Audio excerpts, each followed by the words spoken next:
Okay, and we're back. Go, Eric. All right. The next story is Scott Hampton, who is famous for Silver Heels and Simon Dark, neither of which I've read.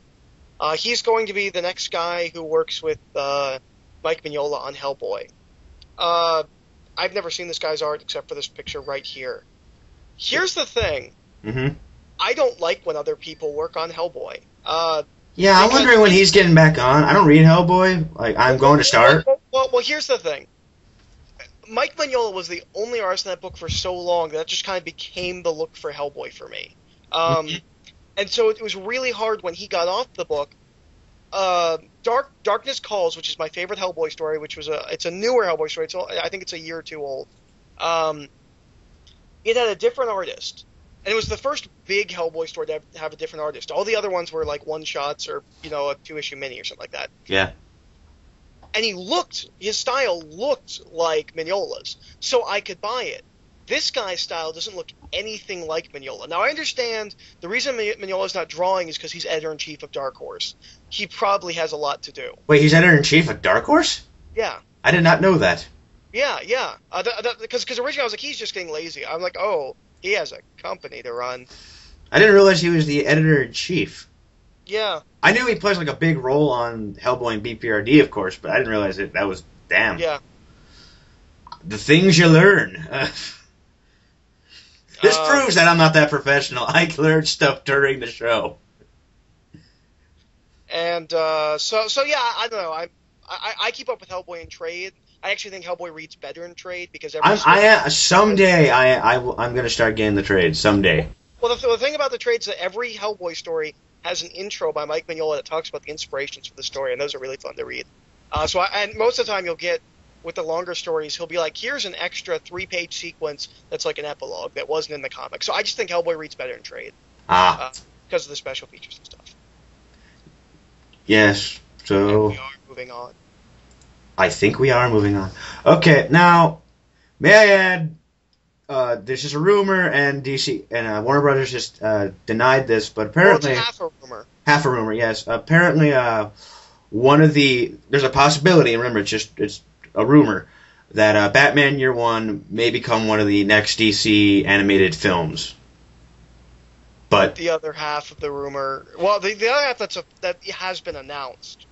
is the Green Arrow thing, the Green Arrow story. Yeah, there's going to be a Green Arrow, one of those shorts that they're doing with the DVDs. There's going to be a Green Arrow one, and and King's going to be so happy. It's written by Greg Wiseman. Wiseman, yeah. Yes.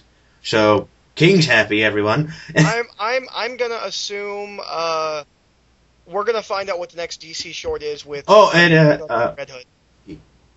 We do. It's a Superman Batman thing. Oh, is that the next one? Well, because someone got their hands on the box art, and on the back it says it features a preview for the next movie, Superman Batman Apocalypse. Yeah. Okay. I didn't realize that was the. I knew that was coming out, but I didn't know that was the next one. Yeah. So I'm sure Green Arrow will be on that. Yeah, it's going to be on that, and I'm excited for the Green Arrow one. I'm kind of interested to see what they do with Green Arrow, because with the Spectre they did like a 70s cop movie. I like that too. With Jonah Hex, I'm just going to assume that they're going to do like a spaghetti western. Of course. What do you do with Green Arrow? Adventure? Maybe that could work, but he's really more of an urban character. I don't know. Yeah. But I don't know. I guess I'll see it play out. Well, then again, you don't think of when you think of the Spectre, you don't think a 70s cop show. So that's true. That's true. Yeah, I think they... The Batman Year One, I don't really care about. I'm going to be honest. I've said before, I'm not a huge fan of Batman Year One. It's boring. I like it, but I think it's a little overhyped. Just it's compared to other stuff, it's overhyped. So the next story is Spider-Man Shattered Dimensions has officially announced that their third dimension is 2099, and now I'm pretty much to the point where I'm not unconvinced that Spider-Girl will be the fourth one. Because people keep saying zombie Spider-Man, and I'm like, I don't see that working in a Spider-Man game. Because the instant you get the zombies, you get an M rating, and I don't see an M-rated Spider-Man game. I'll be honest. I'm really excited that 2099 is the next dimension. Yes, because you've talked about that a lot. Yeah, I dig 2099.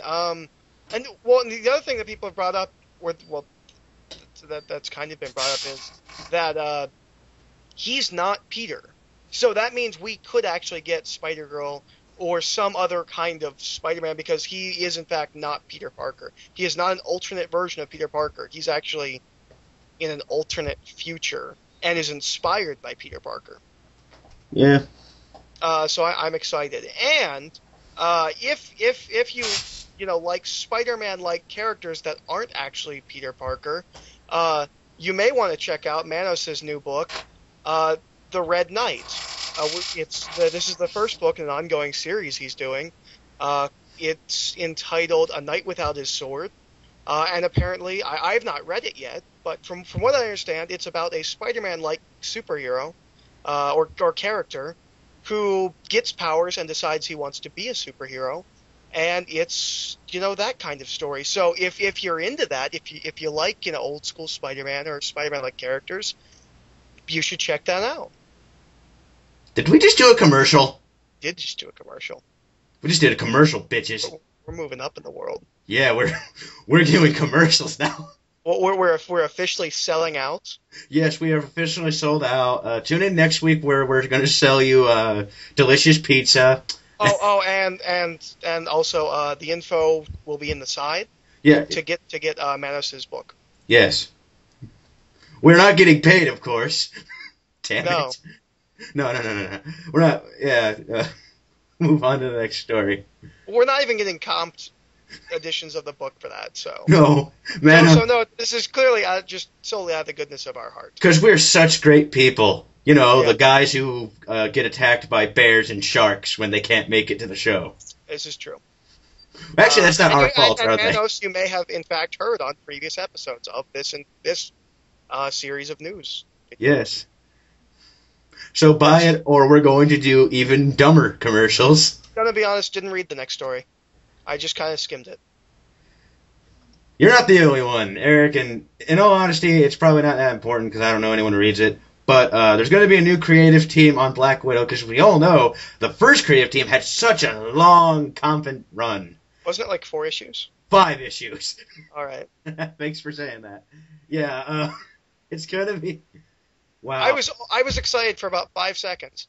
But I was like, Straczynski's on Black... Oh, no. Ron Straczynski. Straczynski's on Black... It's the Shadow Dimension version of J. Michael Straczynski, J. Michael Swarzynski. Yeah, so he's writing it, and the artist is going to be... Have you heard of either of these people? Dwayne's, whatever the hell his name is, wrote Cable. So that's all I know, and I don't know who Manuel Garcia is. And the one thing I love, a new era begins, which is stupid because they said that in the first issue. Well, and not just that, but was there an era before this? Like, was there an era of Black Widow comics? I mean, there was a golden age. Yeah, maybe back in the 70s. But yeah, exactly. Basically, what they're saying is, hey, Scarlett Johansson in a comic book. That's what they were doing in the first place. Doesn't want to see that. All right, so next story is it's a rumor. There is nothing confirmed about this. Apparently, Joseph Gordon-Levitt is in talks to play the Riddler. Now, here's the thing about the story that I find really interesting. I have no idea where the Riddler thing came from.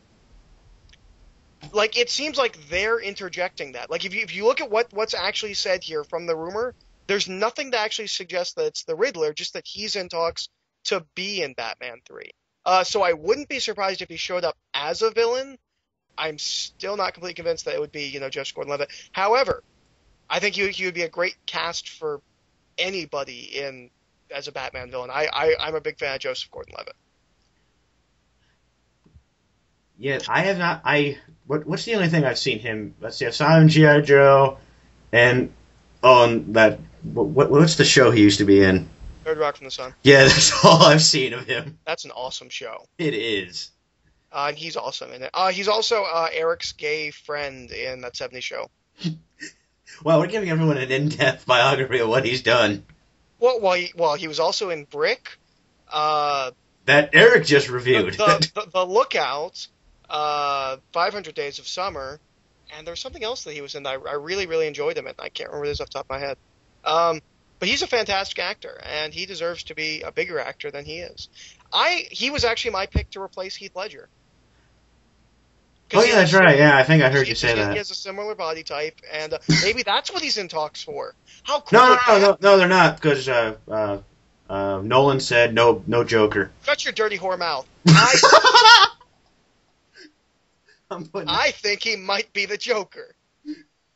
Just like Green Lantern's not coming out, Joseph Gordon-Levitt may in fact be the Joker. Okay, we're going to move over to the next part.